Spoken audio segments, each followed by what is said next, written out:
All right. Hello, everybody, and welcome to the Miami Dolphins pregame show on the Fins Talk Sports Network. I'm your host, Bobby Fins Talk, joined always by the one and only, wrong way, FinStanza, and newbie, our guest, special guest, Marisa Marino of DolphinsTalk.com.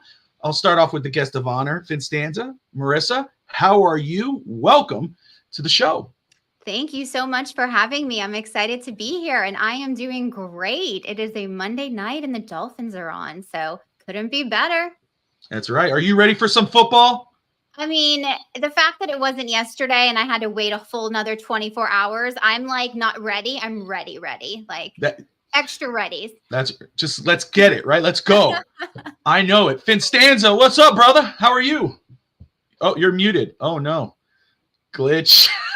That's on you. Actually, no, you're. I already pre-muted myself because I was going to interrupt you, so I was already prepared. Ooh, thank you. Appreciate you. Prepared.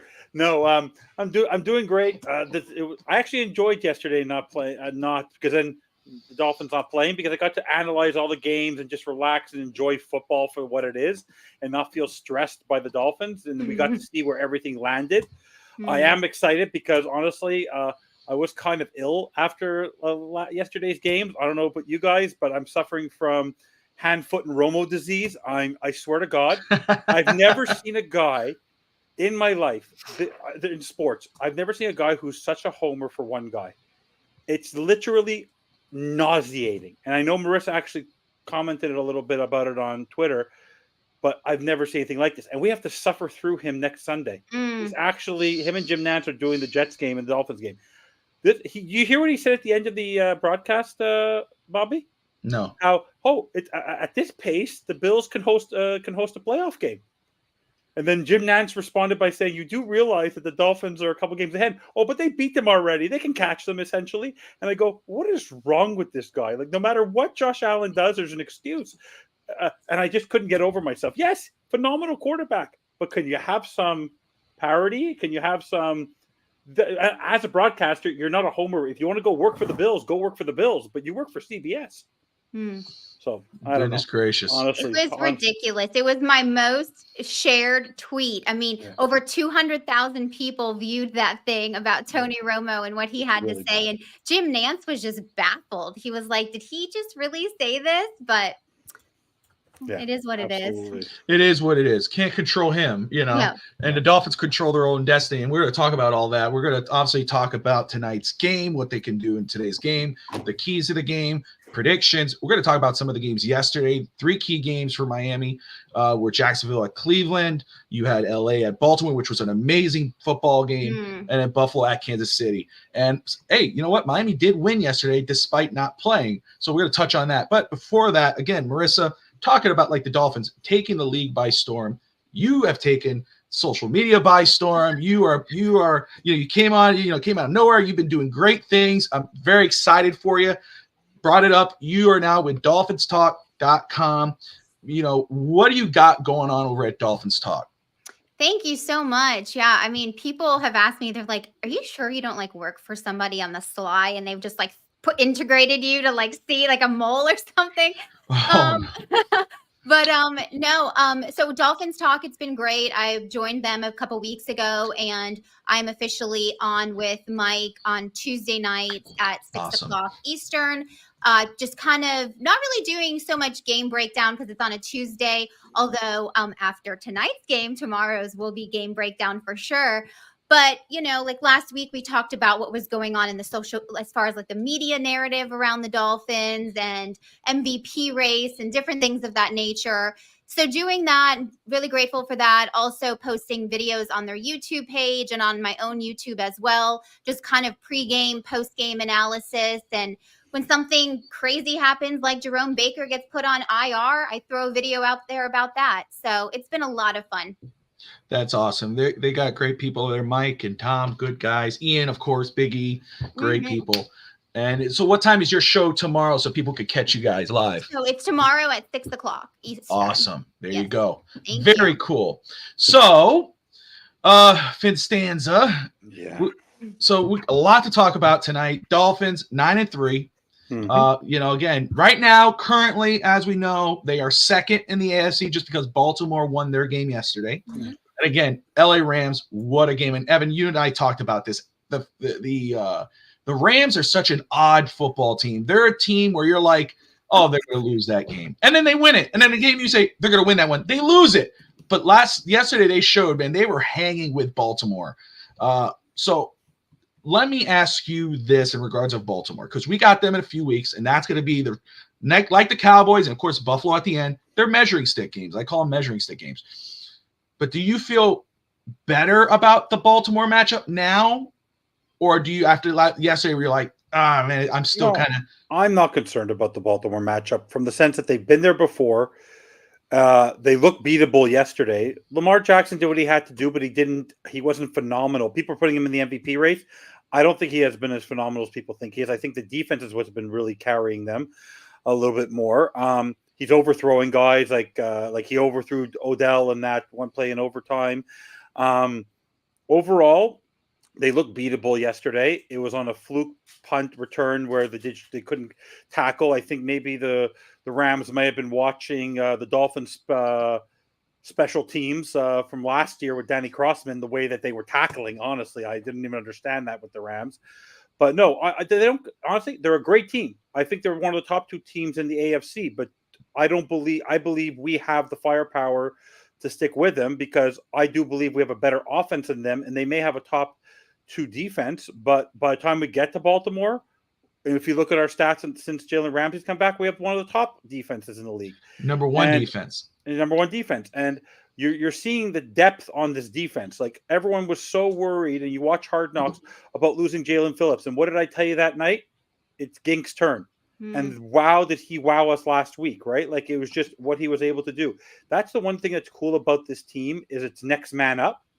And that's what I'm really happy about. The only one position where we don't want to see that is, well, I'm not going to say it, but everywhere else, everyone has stepped up when they've had to, right? Everyone has stepped up when they had to. There was no Javon Holland last week. The Brandon Jones showed up and did what he had to do, except he injured Jerome Baker. Besides that, he did his job. But no, overall, the Ravens don't concern me, because for the Dolphins right now, they just have to take care of their business. That's all I want them to do. I don't want them to look at anything else except the opponent they're facing. Don't listen to any of the outside narratives, and just play your game. That's all I want to see. And there's a confidence level here that wasn't there last year. I think there's just something where they know this is how wide open this is. And they know that last year when they were battling, they were neck and neck with the Bills. Here they have some breathing room. And I think they just know that if they win today and they win next week, the East is pretty much theirs already. So they just have to take care of their business. So when it comes to the Ravens are a great football team. They're an experienced football team. But what have they proven? They're a great regular season team. Just because they've made it to the playoffs just as much as in the last couple of years, what has Lamar Jackson and the Baltimore Ravens proven in the playoffs in the last decade? Nothing. So they don't concern me. They're just another football team to me. They're just another football team to me for the Dolphins. They just have to take care of their business. Absolutely. Marisa, the Miami Dolphins, so far, no one could deny they've had a great season. They're 9-3, sitting at top of the AFC East, right there on the AFC. Okay. Raphael. By the way, I blame Thirsty. Raphael wouldn't exist if it wasn't for Thirsty, but we love Raphael. All right there, Ralphie boy. All right, so sitting on top of the AFC, fighting for the AFC top spot, AFC East, the number one stud, about 3 games, I think. The defense, since Jalen Ramsey has brought up, since week 5, I mean, they flew up. They were like in the mid-20s, I think 25. They jumped up to 16. And now they're officially on the 6th spot. Really, since week 5, they're number one defense statistically. Before the season, obviously, we haven't heard that spot from you. Maybe you said during one of your shows, and forgive me if you missed it. What were your expectations on the Dolphins before the seasons? Have they met your expectations? And or have they exceeded them so far? Yeah, I mean, I think for me, my biggest thing, obviously, the biggest narrative I think around this whole team was, can Tua stay healthy this season, right? Because I think we all got a little bit of a look last season as to what this football team looks like without Tua. We had that stretch of games. I mean, even Tyreek Hill didn't look the same without a healthy Tua in there. And so my biggest thing is, okay, the jiu-jitsu, the tattoos, now the cornrows, like what are we going to get out of Tua? And for me, I've just seen a lot of great things. I think he's really developed in his second year with Mike McDaniel. And I've been very impressed by his performance. And as far as the defense, I had a lot of high expectations going into this year with Vic Fangio under as our new defensive coordinator. They were like, he is like the god of like a defense. He just is going to bring it. And the first couple games, I was kind of scratching my head and I was like, I'm really seeing what I feel like I should be seeing from this defense, although Jalen Ramsey wasn't there. But now, I mean, those expectations are completely filled. This defense is just humming on all cylinders. And I think that they really have started to embrace everything about Vic Fangio's defense and how he operates. And so for me, a lot of my expectations are being met and even some more. Like, we won a ball game in December. I mean, that's cool, That's true. That is true. And it's key. That's something we talked about before the season. One of the most important things, win in December. They got one. Mm-hmm. Tonight's part 2 for sure. So for me, absolutely. I think that there's a lot of things, I had some issues coming in as well. Special teams. Okay. What is it going to look like with Braxton Berrios back there? What is it going to be like with Sanders and his kicking and how that's been going? Although that's still kind of, when he goes to kick the ball, I'm like kind of crossing my fingers and praying for the best. She doesn't know me well enough yet. Yeah. I know. It's opening a can of worms, I'll tell you. But overall, they've exceeded my expectations this season. It is a heck of a time to be a Dolphins fan. It is. And I'm so excited. And for someone who wasn't really in it when Marino was playing, it's like this for me is where it's at. This is like the bread and butter of the Dolphins right here. It seems like, especially within our, not throwing ages out there, but in our age group, this is probably the best team we've seen out there. That we've seen. Of course, we've all had, there's been rosters that's been put together that we thought, oh, this could be it. They've teased us a few times. But this year, I mean, everything seems to be on all cylinders, from the coaching staff, the offense, the defense now is caught up and probably performing a little better than the offense. It's kind of helped us last few weeks. It seems to all be coming together. And that's why there's so much high expectations for fans right now. Legitimate high expectations, not just fanboy, not just, Homer. No, it's legitimate. Fans should be excited because it's a good damn time to be a Dolphins fan. As we move on, I want to talk about your opinion on the MVP race. And of course, we know, as you can see here on the graphic there, the greatest show on surf, ready to put on a show against the Titans. You got the Penguin and the Cheetah there. And what's kind of funny with that is that we have just got a new partnership, and I want to talk about that. Which is kind of cool. And again, I noticed there, and I know Philip's watching. Appreciate Philip tuning in. There was a error there. It's supposed to be greatest on the corner, greatest show on surf, and it says greatest show on turf. So I will fix that, but that's okay. But to announce that, let's see if I could pop this in.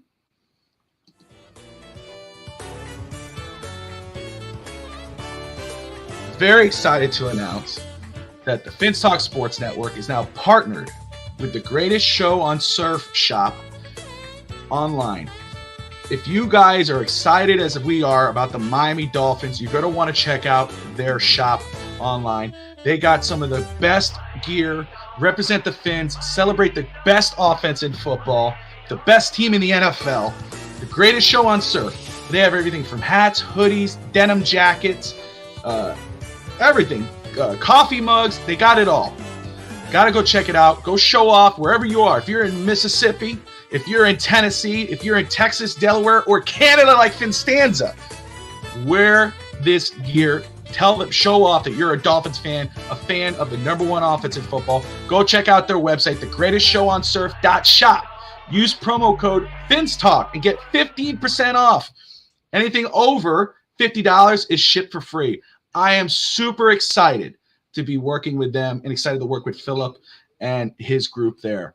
But talking about the greatest show on surf, the Miami Dolphins, the #1 offense in the NFL in almost every category. I think rushing is probably the only one, and they're tied for 2. So, hey, we're golden, guys. Marisa, the MVP award. I'm always conflicted with that award because it should be most valuable player, not for one position. It should be for every position. Who is your true MVP? And, but it is over time a quarterback's award. Now, look, Tua legitimately has a case to be the MVP leading candidate. But my opinion is that Tyreek should be that MVP candidate. He's my MVP right now. Mm-hmm. And that's not taken away from our quarterback. I would love to know your opinion. Who should be the MVP right now as it stands? Is it Tua or Tyreek? Absolutely. And I'm glad I've answered this question before, because the answer for me is definitely going to be Tyreek Hill. And not to discredit Tua and what he's doing, because at the end of the day, Tua's arm does have to get the ball, and what he's doing and how fast he's getting that ball out of his hands and the reads that he's making are absolutely incredible. However, when somebody breaks a record, if he does break this record, especially if it's in 16 games and not 17 games, that is a big deal, because if everybody could do it, they would have already done it, right? And it has been a long time. So for me, 100%, it has to be Tyreek. And his ability, everybody was talking the last game about that 60-yard pass that they had, where they said that Tyreek had to go back to the ball, and there was this whole controversy around that whole play. But at the end of the day, he makes sure that he's available for his quarterback to make those big plays. And I think that he has really put us on the map as the greatest show on surf, right? I mean, he's exciting football to watch right now. But if he breaks that record, to me, it hands down Tyreek Hill. FinStanza, your response? I couldn't agree more. Tyreek Hill's like Willie Mays to me. That when he goes to catch a ball, he's like a center fielder, and he does things that no other player can do. And just because it hasn't happened before, if a kicker can win MVP, if 2 defensive players and Alan Page, that was Mark Mosley, if Alan Page and Lawrence Taylor, why can't a wide receiver? And if he does it in 16 games, his talent is utter extraordinary. Do you not think right now that the Kansas City Chiefs, what do you think they're missing right now? I think they're missing a wide receiver. Honestly, Tyreek Hill has more receiving yards on his own than I think 5 or 6 teams in the NFL have altogether. He's faced 50 more targets than Jalen Waddle, and Jalen Waddle's on the field just as much as he is. Why? Because the man gets open. No matter what, he just gets open.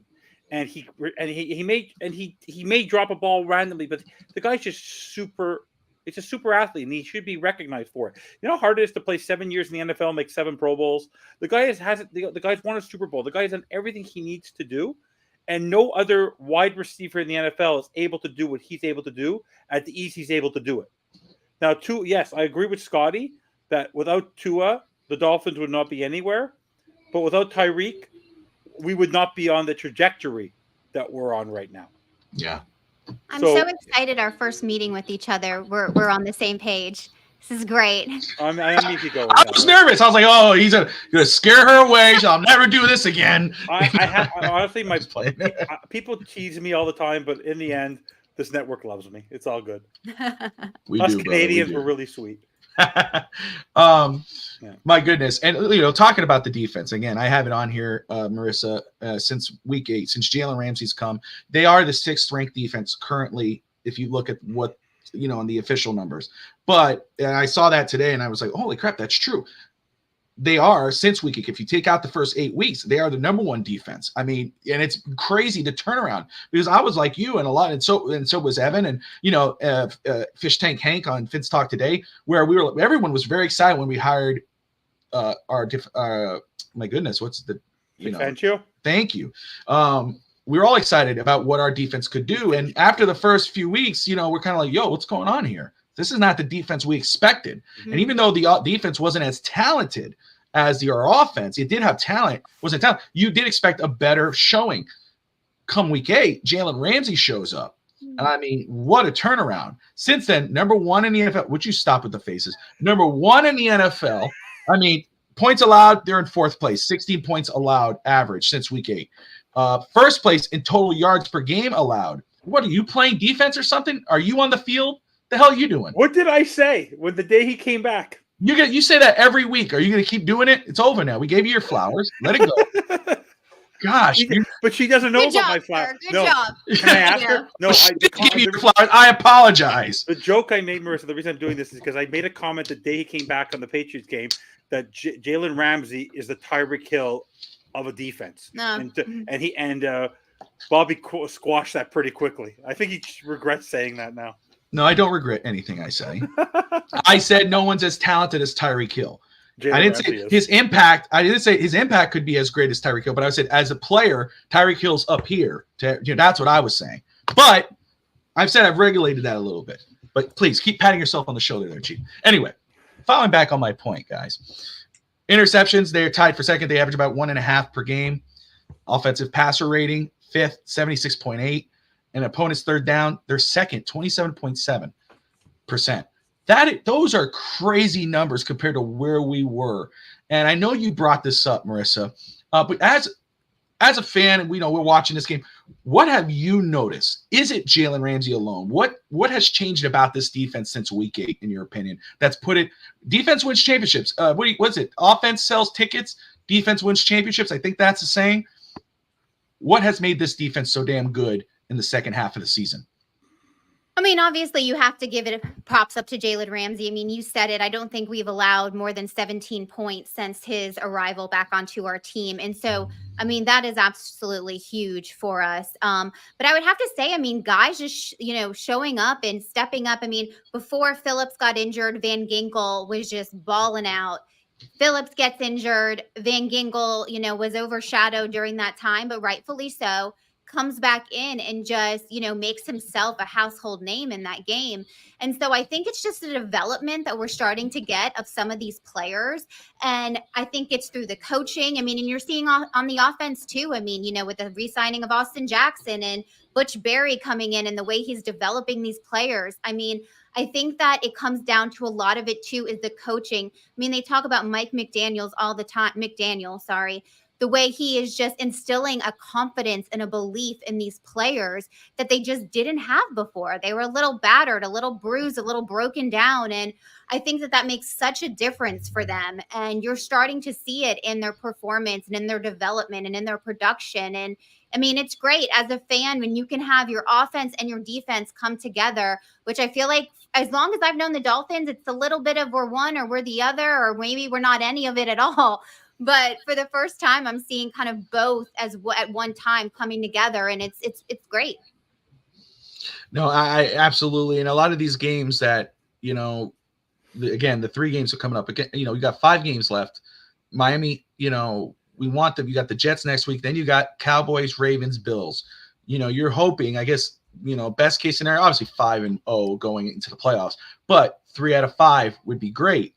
These last 3 games beforehand, just with the offense, you looked at the last 3 games, especially Baltimore and Dallas, you go, or Baltimore for sure, you're like, oh my gosh, that's going to be, I can feel pretty good about these other games because the offense scores a lot of points, but it's these other teams that are you got to go a little nerve-wracking. But now with the way our defense is playing, FinStanza, is that I'm not feeling that anymore. I'm like, we could take these teams. If our offense and defense complement each other this well, we are golden.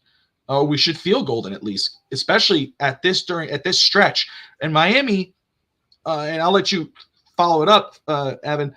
But Miami again has caught some breaks. Cleveland beat Jacksonville yesterday, even though Trevor Lawrence did come back. Buffalo beat Kansas City. I know that was a sour taste in everyone's mouth for Miami fans, but hey, appreciate it, Buffalo. Thank you for doing that part. It helps us get that higher seeding, hopefully, at least 1 or 2. Baltimore, the LA Rams put up such a fight. But in the end, they pulled it off.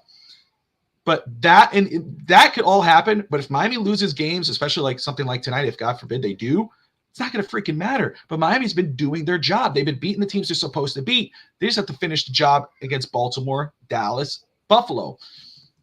How are you feeling about that stretch now that these teams that the offense and defense are complementing each other? I'm very confident just because there's veteran leadership on this team. That's the thing, is that we used to be this young team, but when you have people like Tyreek Hill, Teron Armstead, whether he's on the sidelines or whether he is playing, Jalen Ramsey, whether it's the Christian Wilkins, whether it's Bradley Chubb, there are people who, even a JPP, like the one reason I like with the JPP signing isn't even the fact that if he even plays, it's someone who's won 2 Super Bowls, someone who can teach people to play.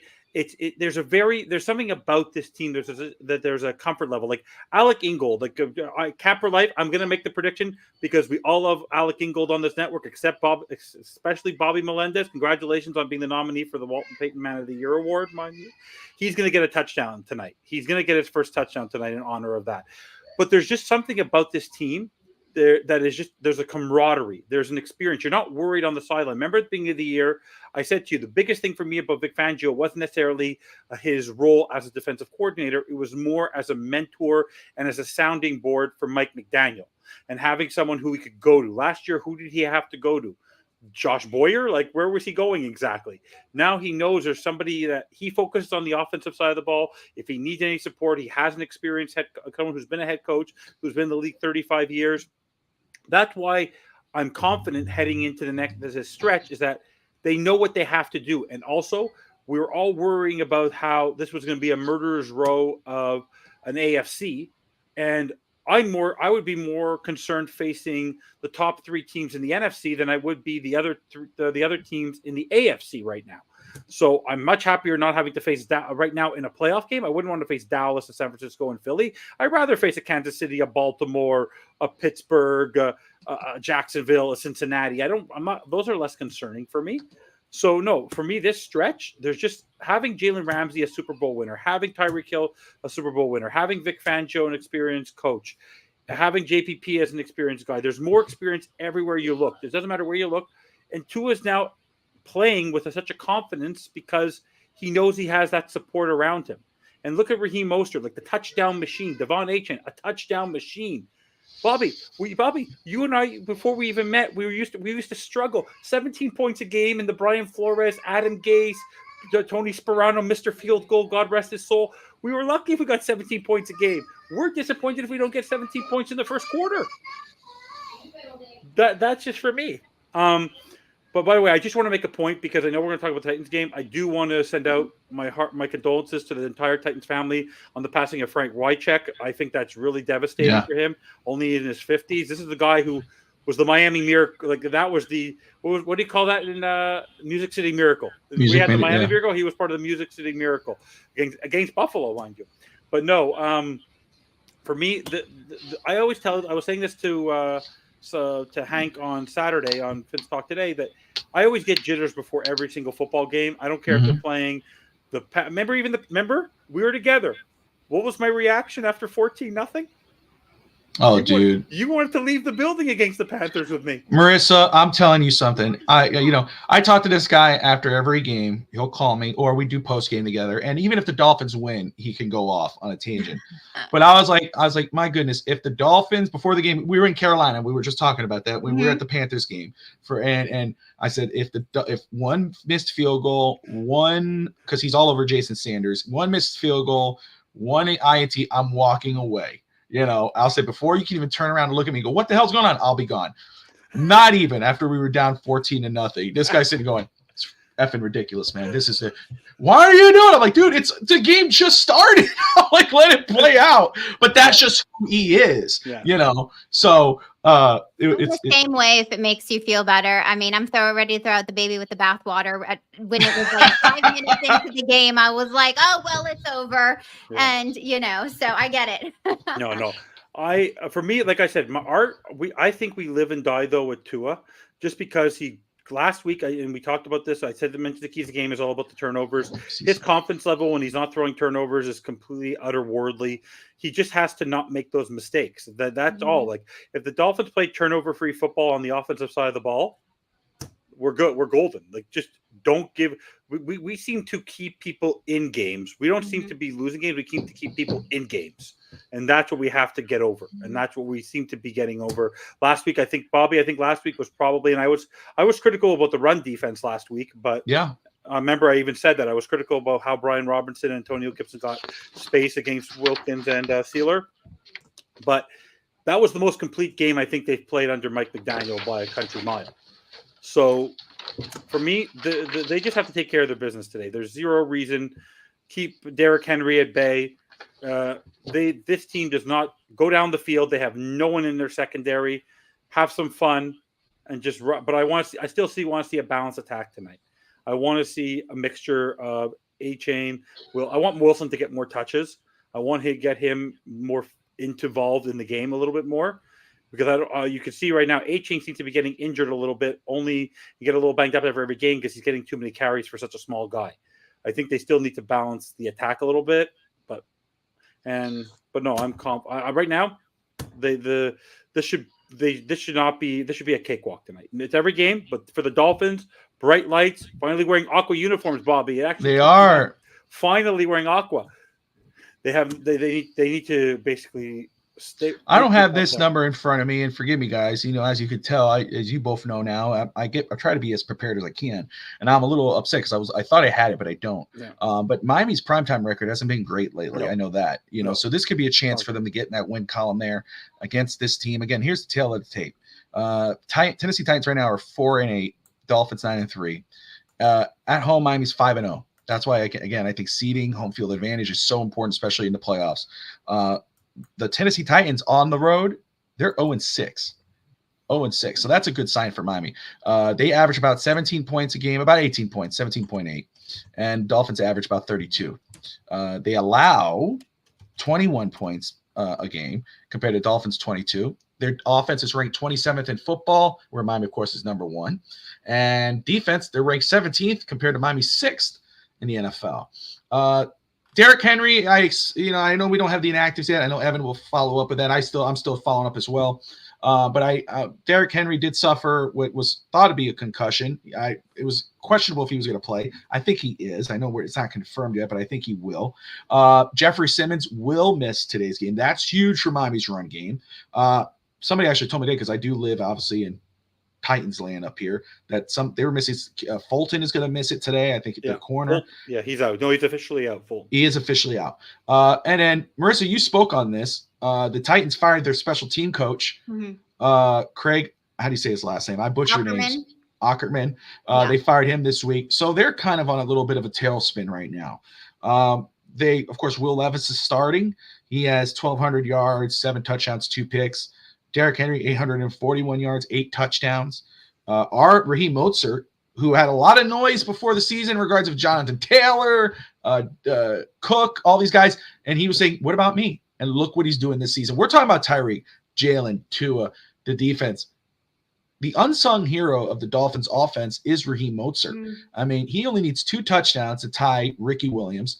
He needs 4 touchdowns to tie Clayton. I mean, he's had himself a quietly unbelievable season. Let's touch on that, Marisa. What do you feel, or what do you think about Raheem Mostert this season, or just our running back room? How has that been a surprise for you, and how are you feeling? How could they help us in that final stretch of the season before we get into the playoffs? God willing. Yeah, I mean, you've hit on a lot of it. I mean, Raheem Mostert, for being 31 years old, and the things this guy is able to do is absolutely incredible. I mean, the shape that he's in and the speed he's able to hit, and his level of physicality is amazing. And someone had asked on Twitter, who do you think is going to score the first touchdown for tonight? And I was like, I think it's going to be Mostert. Like, I'm putting my money on Mostert. So, I mean, I love that, I think if McDaniel, and he's slowly getting better, but if we can execute well on the run game and then stick to that, if it's working for us, to continue to kind of like hone in and sharpen that skill. We haven't had a great run game in a very long time. And so to have Achane back and healthy, to have Mostert, to have Wilson, Ahmed, I don't really think he's going to be getting much with all of those guys doing what they're doing. But for me, I mean, it's amazing. I mean, Mostert wasn't he tied with McCaffrey for the most touchdowns, or one of them was ahead of each other. But But I mean, he's doing incredible things. And for me, it's great because it mixes up this offense so much. And you've got to be able to do both, to me anyways. You got to be able to run the ball. You got to be able to pass the ball. And so, I loved that. And I talked about it on a video I did, but I love that in the last game that we had when we were just blowing out the team, that fourth quarter, we put Mike White in, and just the whole drive, we just run play. 4th and goal, let's practice the run play. And I love to see that because we're getting ready to play some really physical teams, especially in the Cowboys. And so I think we're going to need to be firing on all cylinders for us to get the wins in those games. Absolutely. And just to answer Cap's question, over or under on Henry getting 65 yards tonight, I will say, 65, I think I'd say over, and I'm going to say around 75. I think that's 75 to 80. He'll get. All right. So are you at over as well? Yeah, Marisa, I say 75 to 80. Oh yeah, for sure. Over. Okay. Yeah. Let's kind of play devil's advocate here. And I'll start with you, Evan, and Marisa, you can follow up, disagree, agree, or just have addition to add to. Is, obviously we know the Titans are struggling this season, losing last week in overtime to the Colts, 28-31, sitting 4-8 on the season. Dolphins are heavy favorites in this matchup. They're, I think, 12.5 points. Yeah, about 12.5 points. Mm-hmm. But Dolphins should come out of here 10-3. Again, God willing. But if they were to lose, like Kansas City lost to Green Bay or Jacksonville to Cincy, or what Baltimore almost did to, or what LA Rams almost did to Baltimore, how could it happen, Evan? If Tennessee if the Tennessee Titans beat the Dolphins, how would it happen? Tua throws 3 picks. That's it. Tua throws picks. Tua throws picks. Yep. If Tua forces the ball into tight windows, even though it's a very poor secondary, and tries to force the ball and not put it where only Tyreek and Jalen and Braxton and Cedric can catch it, that's how we lose football games. If Tua turns over the football and does what he did against the Raiders, and he did it against the Chiefs, and he did it again like that stretch, the Patriots, like if he has that kind of a stretch, that 3-game stretch, he does that tonight, that's how you lose a football game. If the lights get too bright, or if Mike McDaniel passes way too much. Like, I still want to see tonight a balanced attack. No matter how poor this secondary is, I want to see a balanced attack. I don't want to see, like I said, short yardage situations. If they want to throw passes, then have an open set, no one in the backfield, and throw screens across. No problem. You want to throw across the middle? Fine. But these little throwing passes on 3rd and 2, these screens where someone can easily get tackled at the beginning, like I don't want to see any of that. So for me, it's all about keeping it simple. Run the ball, throw the ball the way you did against the Commanders. Like, follow the recipe of the Commanders game. If they follow the recipe of the Commanders game, they're going to have an easy showing. If they're going to be trying something different than what's been working against a team like this, that's how they'll lose the football game. Marisa? Yeah, I agree with everything he just said. I think that's the name of the game at the end of the day, is the picks of what hurt us the most. Although luckily in a lot of the games that we've thrown those picks, the other teams haven't been able to capitalize on that as much as I think a lot of these teams coming down the stretch will. And that's why I think that ball management really has to be utilized. And I've spoke on it so much, but throw the ball away. You don't see him throw the ball away a lot. Throw the ball away. It's okay. Absolutely. Protect the football. It's okay to do that. You don't have to force. I know it's such a time thing, and sometimes you see your man open, and it's but he's got extra people covered on him, but you're like, oh, he's gonna be there when I want him to be there. But I know it's so timed, so it can be hard. But at the end of the day, if it's not there, not forcing it. And even in last game, he didn't throw any picks, but there were a couple throws that I was like, we got really lucky that ball did not just get intercepted. And so for me, it's the same thing, just Tua being smart with the ball and playing good complementary football. Great points from both of you. I can't agree with you more. Right? Again, it's more about protecting the football. Raheem Mostert, protect that ball. Do not fumble it. I know he's had that kind of concern. Agent coming back, that's going to help it. Not too much wear and tear. And then Tua, again, like you're saying, throw it away.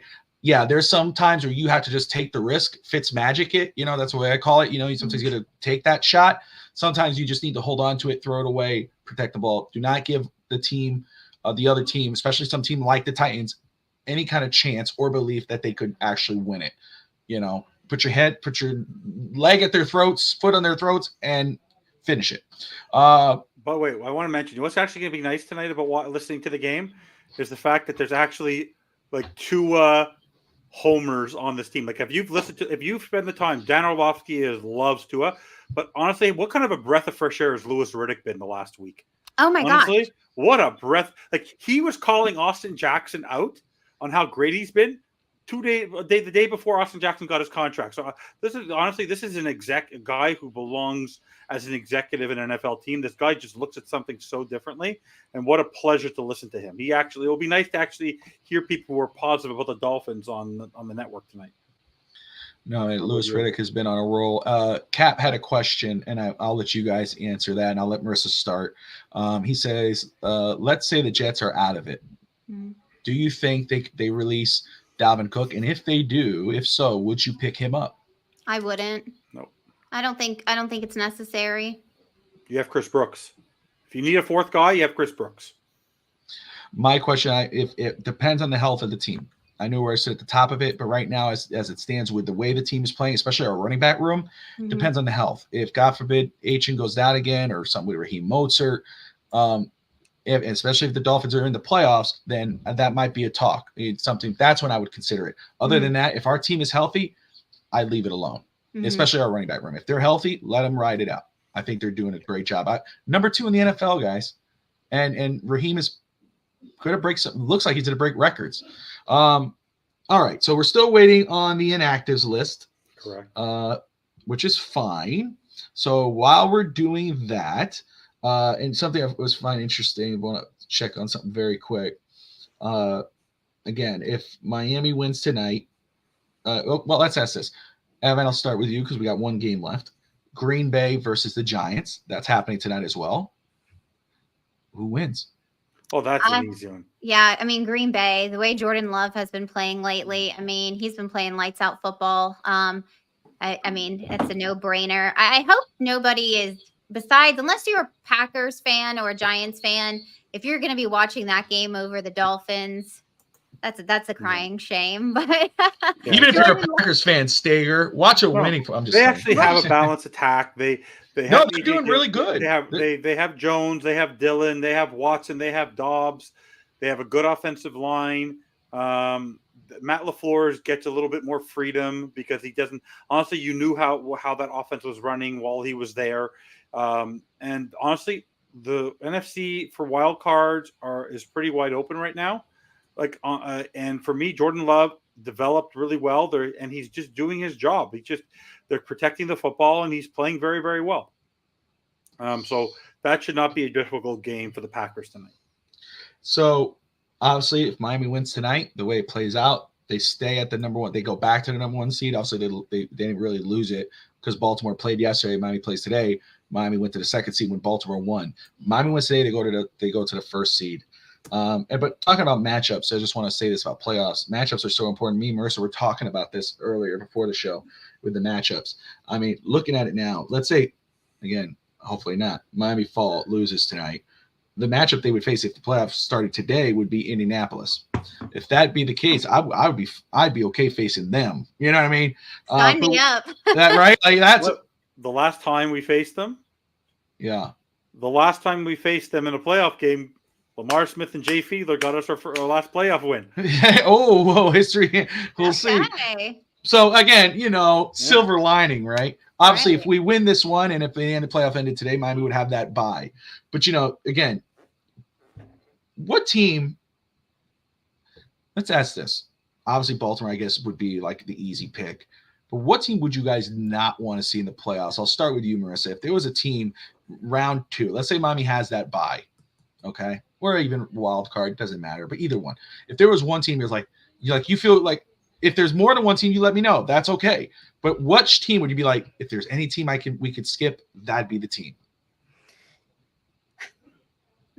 Well, after watching the games yesterday, if I really do not, and if they make their way into it, I don't want to see the Bills.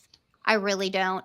I don't think you ever want to see a division opponent that plays you twice a year that knows your game, knows your style. I mean, they're playing really physical football. They had a great showing last night. I mean, for me, I definitely do not want to see them. I would have said the Ravens prior to that, but after watching last night, and if I'm just basing it based on what I've seen in the last couple games, I would have to say I do not want to see the Bills, especially after we're just going to finish playing them the last game of the season. Evan? Yep. My nightmare scenario, first seed or not, my nightmare scenario was the Dolphins are fighting for the number 1 seed the last game of the year.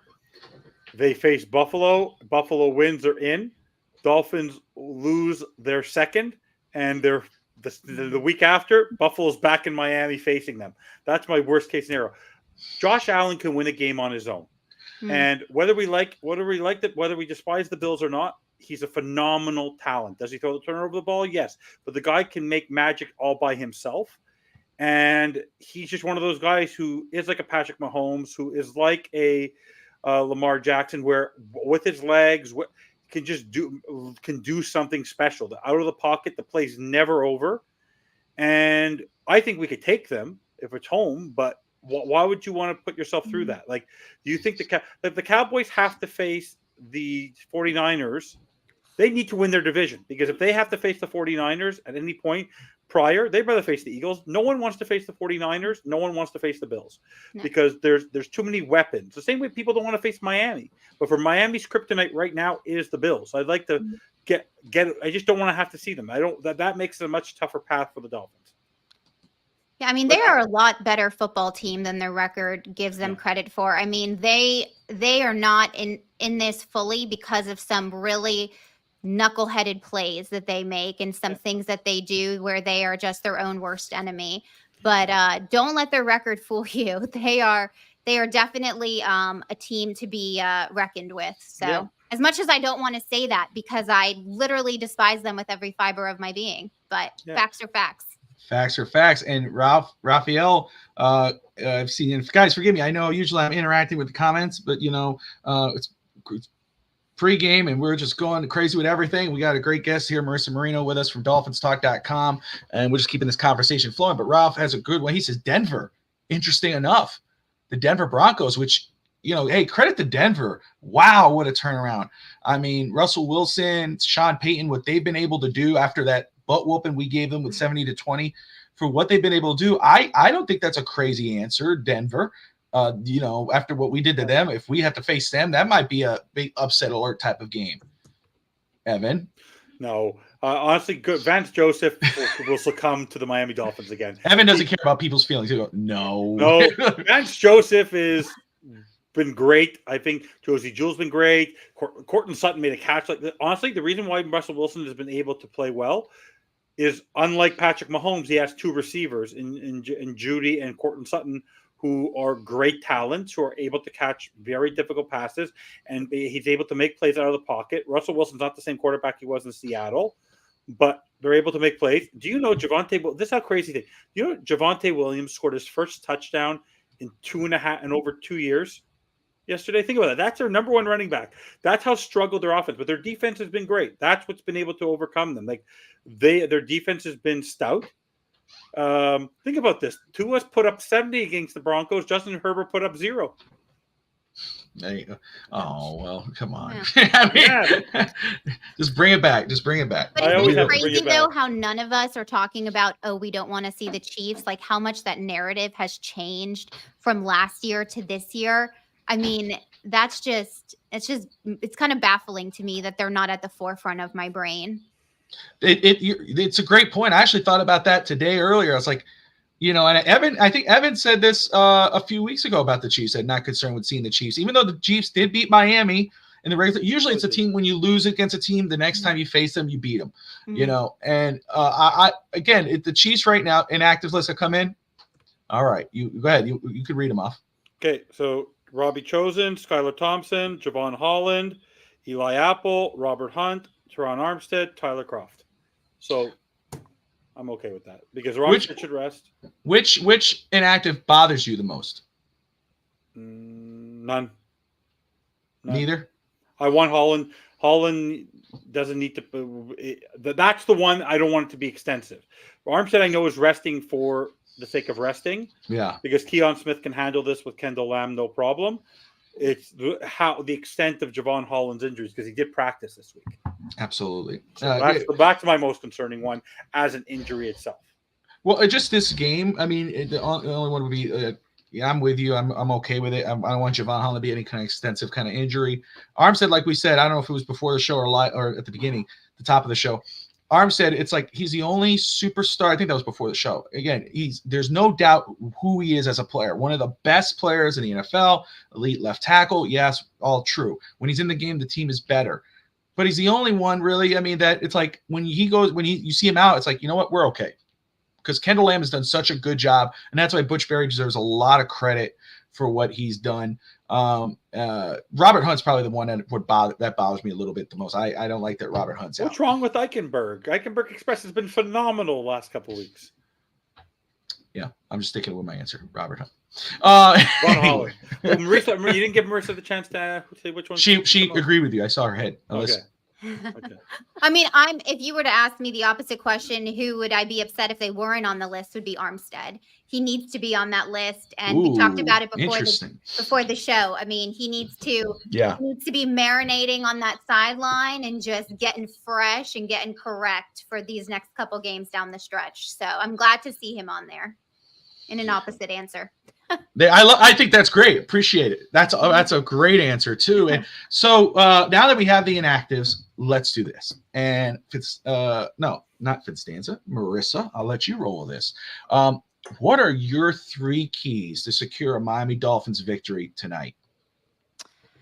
So I think we touched on one of them already. We're no turnovers. That's going to be key for this game. I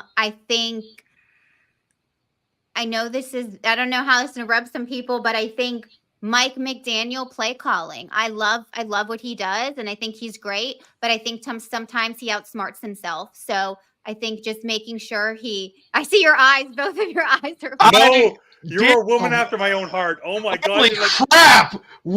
Holy moly. We got the female FinStanza in the house. She's coming. Holy moly. Wow. She must have been studying before the game about what I usually say. I don't even know. I don't even know you, she said. That is awesome. Sorry, Marisa. Finish. Great point. Keep going. Like, oh my God, they're about to kick me off the show. No. No, you're the best so far. No, so I just Mike McDaniel and his play calling. And then I think another thing for me is just going to be just making sure, they said at the beginning of last game that we're so great at the first, we're a great team on the defense, like getting the tackle and getting the first tackle. But in the last game, you did have times where you saw the defense miss first tackles and guys got way more yards than they should have, especially with Derrick Henry. You don't want to miss a first tackle on Derrick Henry. So for me, those would be the 3 things if I had to pick some. Evan? Since she stole all my wonderful ideas, I'll give 3 more.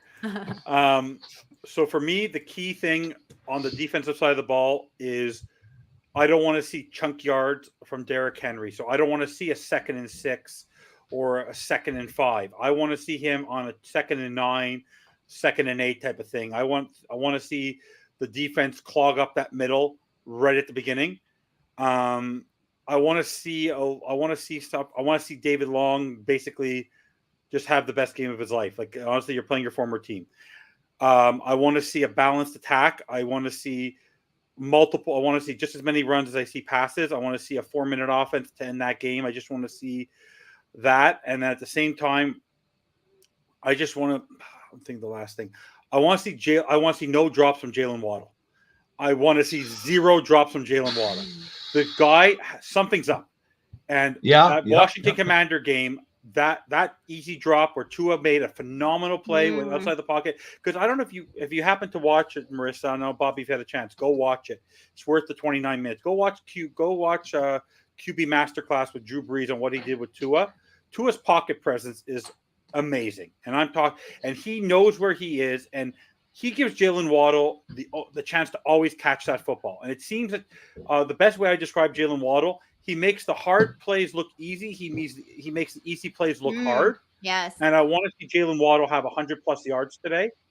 And because Tua can go for easy for 400 today, and the only way he'll be able to do that is if Jalen Waddle goes for 100. And Jalen Waddle has to secure that football. And he's making very, very easy drops. So for me, it's Waddle having a phenomenal game to really balance the attack with Tyreek Hill, because I don't want to burn I want Tyreek Hill to do great things, but I don't want to burn him out. That's also part of it. I want him to have you need to be able to feel good if Tyreek Hill is sitting out. I want the defense to clog up that middle. And yeah, that's just really, and then I just want to see a really balanced attack for the running game and the passing game, because that's what worked last week. I mean, to touch on that, I mean, I think that distributing of the football between Waddle and Tyreek, seeing that a little bit more. I mean, I think at the end of the day, they want to get Tyreek his numbers, because it'll be such a huge thing for not only him, but for the coaches and the team. But making sure that Waddle is getting, throws to him, and yes, him catching them. Those 2 big drops last week were luckily they weren't like crucial game ending drops, but they were, and I don't think health is an issue for him at this point, at least not that I know of anyway. So yes, agreed. By the way, I think Raphael has a little bit of a crush. Yeah, he's having fun. Hi, Raphael. By the way, I'm wearing her on the back of my jersey today. I just hope you know. I love these things. Yes. It's on the back. I'm wearing 13 tonight. Oh, so I was like, what? Oh, Marino. That's right. There you go. I have 2 Marinos. I have there. And so many people are obsessed with me. My last name is on all their jerseys. I don't get it. I told you, it's like, just like the Dolphins, you just blown up this season. And they got jerseys. Yeah, my keys, I mean, I'm going to echo you guys. I mean, for me, it's just stop the run, contain Henry and Spears. I think that's the most important thing. Fluster and attack the rookie quarterback, force him to make mistakes, and then score, control the clock in the air and on the ground for the Dolphins offense. Score and score often. We're in the air, we're on the ground. That's right. And always By the way, in control. Tonight's, I think, the first game in Miami, because I think it's in the 60s, where it will make sense for Mike McDowell to be wearing a hoodie. Yeah, maybe. He actually will be dressed for it today. That guy's a character. Before we make our official predictions, again, guys, greatest show on surf, the Dolphins offense. If you love the greatest show on surf, go check out the greatest show on surf.shop. That's their web address. They got great gear there, shirts, hats, jackets, new denim jackets they just got out. Women's, it's really nice. I saw it today. Great on the back there, established 1966. Great merchandise. I'll have those images up for the next shows. And of course, official gear, Miami sports gear, whether you're a Miami Dolphins fan, Miami Heat, Miami Marlins, Panthers, Miami Hurricanes. Go to Caneswear down at 2655 South University Drive in Davie, Florida. If you don't live in Florida, but you really want to have some awesome gear, maybe you're visiting Miami after 5 years, like our friend here, and you're like, no, I need some Dolphins gear. Of course, go to Caneswear. Or if you live somewhere else outside of Florida, you can go to caneswear.com. They got great merch there as well. Great people, Brett and company over at Caneswear. Go check them out. And of course, as I said before, the greatest show on surf. I don't shop there at all. I haven't purchased anything yet there. That's right. So great. Love me there. They love me there. Hoy. Yeah, they do. Yeah, everybody loves you. I dropped a few pennies there. Yes, you did. All right. FinStanza. Yeah. Since Marisa had keys to go first with security keys of victory, your official prediction for today's game. I'm not allowed to change my prediction. All right. So I already made my prediction. Did you already make your prediction? Yeah. Hank follows your script to a T. And I go, I don't want to make my prediction. He goes, you don't have a choice. I go, fine. I think I want Jason Sanders to take a nap on the bench today. No field goals for him. Dolphins 42, Titans 10. There you go. 42-10. All right. Marisa, prediction. Yes. I made my prediction and posted it on my YouTube channel, but it was 34-13. 34-13. The last game, Washington and Miami, my prediction was 44-14. It was 45. What was it? 45-15? Yeah, the only 45-15 ever. Origami. Yes, and Marisa was really close on that one as well. And then this one, I'm right with you, Marisa. I got 31-14 Miami winning today's game. So we're in sync there. Raphael, 37-13. Aladino, 38-13. We assume Miami because they don't have it right next to them. Yes. I'm going to assume that's Miami. These guys. You never know, you know. I don't want to put words in people's mouth, you know.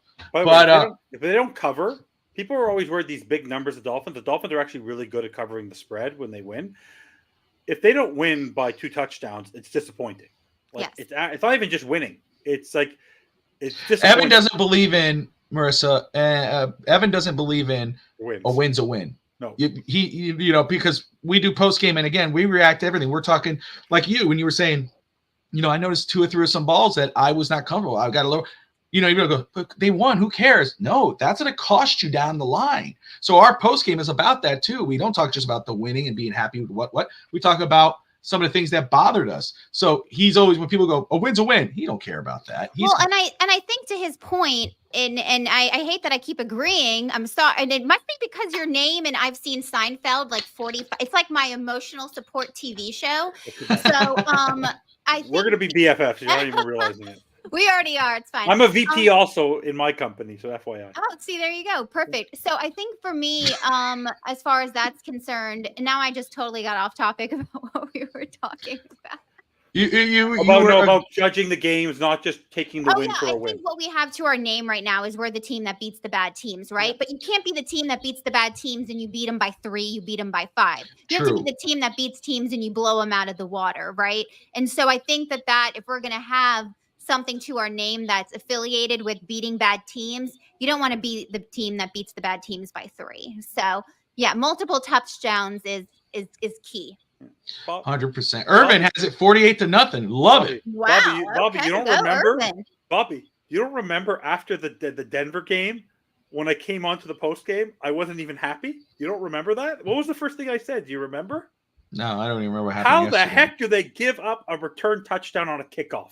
They're up. How? Like that was the one thing that bothered me. It wasn't even they scored 7. No. How do you give a return kickoff? Never good I wanted enough. Danny Crossman fired after that game. Ralphie boy, Ralph's in the house. He says, I wanted Danny Crossman. Mama Bear, which is my mother. Ralph's my stepfather, Ralph Verdessa here. My mother says 27-17. So there you go. That's all right. Hey, win's a win. I guess Evan won't like that, but 27-17. Evan, I got boots on. It's snowing. It's snowing here.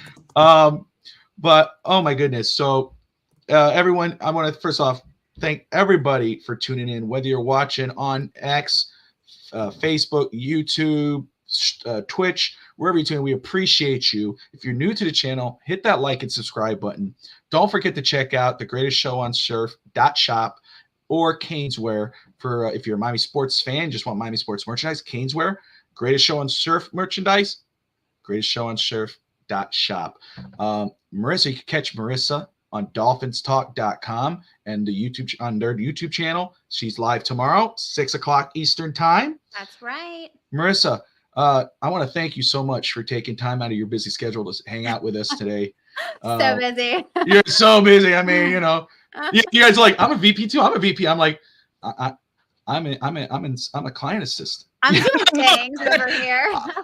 I'm El Jefe on the network. I guess that counts for something. No, but no, seriously. Thank you so much for taking the time. You are great. We appreciate you. I hope you had fun. I did. I had a lot of fun. It's very relaxed environment. I love it. Me and FinStanza got to be, biffles, which is exciting. And good times. And people can also follow me on Twitter at mustbemarisa87 with 1 S. Mustbemarisa87 1 S. So that's awesome. And I hope, and I do mean this, and when I know, again, you got a lot of stuff going on, I hope it's not the last time you're on. I hope it's not either. We'll make sure it's not. We're going to be on again in 4 hours celebrating a victory. FYI. There you go. That's right. Catch us back for post game here. Everyone's welcome. Immediately after the game, everybody's on to come back, talk Dolphins, celebrate a victory. God help us if they lose. I'm gonna have to mute my headphones so I don't have to hear FinStanza so much. It's gonna be a bad night. Yeah, but that's not gonna happen. We're gonna win. Right. FinStanza, any final thoughts before we wrap it up? It's finally it's a pleasure to be talking to somebody on the pregame show who knows what they're talking about. So thank you, Marisa. Too kind. Thank you. Good to be here. Whatever, bro. No, I'm just kidding. Everybody, thank you so much. We appreciate you. Like, subscribe. Most importantly, as always, fins up. We'll see you after the game. Bye.